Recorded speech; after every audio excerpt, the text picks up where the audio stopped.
ñoom lu ci bëri ñoo ko def. ok voilà. alors Serigne Saliou donc ci même lancé bi parce que junj nga léegi ci biir explication bi ki ñuy wax Amadou Sall. moom it on l'attend devant le parquet judiciaire financier. ndax déjà cité nañ ko ci dossier Farba bi loxo. alors le cas Amadou mi nga xamante ni ñu ngi posé aux questions est-ce que il sera là ou pas mais tey bëgg nañ am ci sa xalaat parce que il est cité dans un transfert douteux bi nga junjoon noonu de 10 milliards de francs CFA impliquant Woodrows Investment maanaam une société enregistrée en Côte d'Ivoire.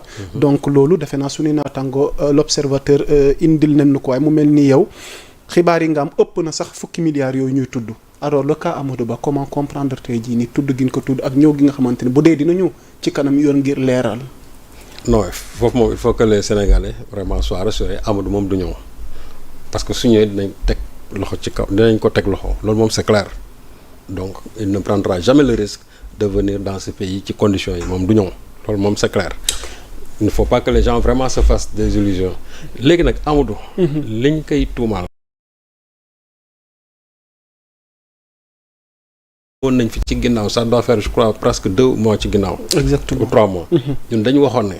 scandale bi nga xamante ne il y est mêlé war na egg au moins 50 milliards. 50 milliards. war na egg 50 milliards.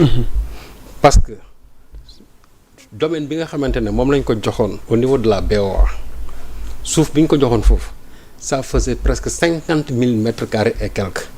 or foofu terrain yi ñu ngi koy jaay benn mètre carré bi de 1 million jusqu'à 1 million 500 te man yaa Moussa li ma lay wax nii.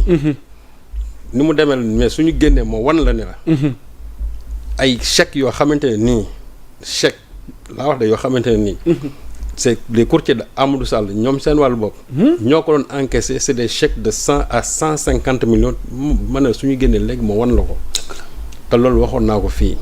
donc ça c'est sur des preuves yoo xamante ni man yu ma téye te suma pôle judiciaire financier wooye aussi je peux mettre ça à leur disposition donc pour dire que loolu lu ma leer na te li ñu jaay ci suuf boobu dafa bëri donc Amadou moom dafa amoon ay courtier ñoo xam ñoo koy jaayal di ko indil xaalis bi donc moom aussi muus goo xamante ne ni xaalis bi ni ñu ko doon joxe du am traçabilité mi ci ñi muy yem mooy ci ña nga xamante ne ñoom la ñuy def ci chèque yi seen tur bu ko fexee ñoom bu ñu ko récupérer ba pare ñoom ñëw indil ko xaalis bi mais nan la demee woon.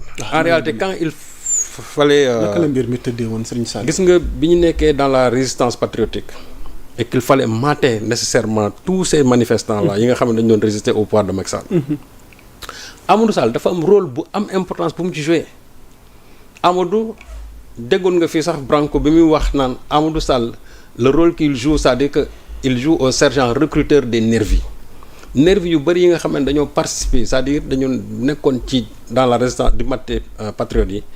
Amadou Sall ñi doon recruter nervis yooyu moom seen wàllu bopp moom ci la sur s'il n'était pas le chef. mais Amadou loolu mu amoon ci suufu BOA bi donc ñu koy jaay dikk ko jox. mais c'était sur. injonction de qui? C'est injonction de son père parce que en réalité papam ci boppam moom suuf boobu ñu doon jaay foofu suufam la suuf bi ñu doon jaay foofu suufam la c'est que au départ daf ci am ñetti société civile immobilière yoo xam ne la ñuy wax les SCI ñetti société yoo xamante ni ñoom ci suuf yi ñu yoroon ci lañ doon jaay di jox Amadou Sall muy real estate Capital je crois Eagle Invest ak kii Israël je crois comment dirais-je groupe donc ñetti SCI yooyu la maintenant SCI yooyu li ñu amoon ci foncier BOA bi lañ fa daan jaay moom lañ daan ñëw di ko jox Amadou Sall mais auparavant SCI yooyu dem benn instant boo xam ne Macky Sall daf ko dessaisir léegi jël affaire bi teg ko maintenant ci loxo Amadou Sall directement parce que moom aussi il avait constaté que bi ko Farba yoree xam nga bu ñu la dénk lu mel noonu aussi di nga jaay jox président nga jaay aussi jox sa bopp. Macky ayant constaté ça mu ne finalement mbir mi bala muy dem ci poche keneen moom na ñëw ci poche donc bala mu ñëw ci poche am directement. ci la impliqué maintenant Amadou dans le comment dirais-je dans ce deal foncier. léegi nag Amadou ak SCI yi nga xam ne ñoo doon gérer foncier bi nga xamante ne boo ko jëloon ñetti SCI boo jëlee seen superficie au total mat na 50 000 mètres carrés ak tuuti donc loolu moo nekkoon à sa disposition ñuy koy jaay suuf bi di ko jox mu ci recruter ay nervis ñu ci jënd ay njumtukaay di dal ci kaw patriotes yi. loolu moo waroon temps nga gis Amadou Sall ñoom Dof Ndeye ak genre nervis yooyu yëpp. qui tournaient autour de lui. parce que en réalité moom c'était lui le financier principal mais Amadou boo ko mënoo ko cee impliqué bàyyi papam c'est pas possible parce que papa moo ko teg foofu moom suuf bi jox ko boppam papa moo ko teg foofu léegi nag ci biir loolu. c'est là où on parle de Mame Boye Diao et de Mamadou Gueye. waaw parce que ñoom it war nañ ñëw ci ñoom. moom laa la wax kon waaw par ricochet nga. mu ngi noonu parce que. léegi lan moo indi turu Mame Boye Diao ak Mamadou Gueye ci deal foncier bi. mais ku doon signé attribution yi ku doon signé du mas bàyyi ñoom ñoo ko doon signé ñoom la. parce que foofu suuf bu lu fi mën a am aussi bu fekkente ne dañu ko distraire ci titre foncier bi di ko jox keneen mais.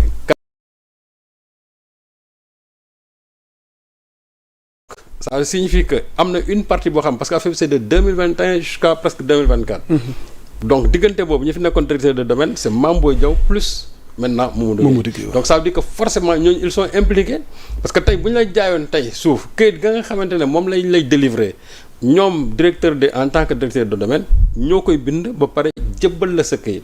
te à l'époque nee naa la Mamadou Gueye moo fi nekkoon. Mame Boye Diao moo fi njëkk a nekk ensuite Mamadou Gueye nekk fi donc moo tax ma ne la mbir mi suñ ko dee wax tey. li muy impliqué mooy Amadou Sall. Macky Sall Farba Ngom Mamadou Gueye Mame Boye Diao 5 yi mënuñ ci génn te li may wax ni du lu bees waxoon naa ko fii man leen ñooñu seen loxo mënu ci set. surtout Mamadou Gueye parce que man ñëwee am na loo junjoon tey xam nga sax l'observateur bu muy wax sax moom. il parle de Mamadou Gueye et de Mame Boye Diao sur le cas de Guédiawaye man je parle de la BOA bi nga xamante ne suufu bi BOA bi moom lay wax. attends kon. non c'est de bokkul non l'observateur mu ñi muy wax.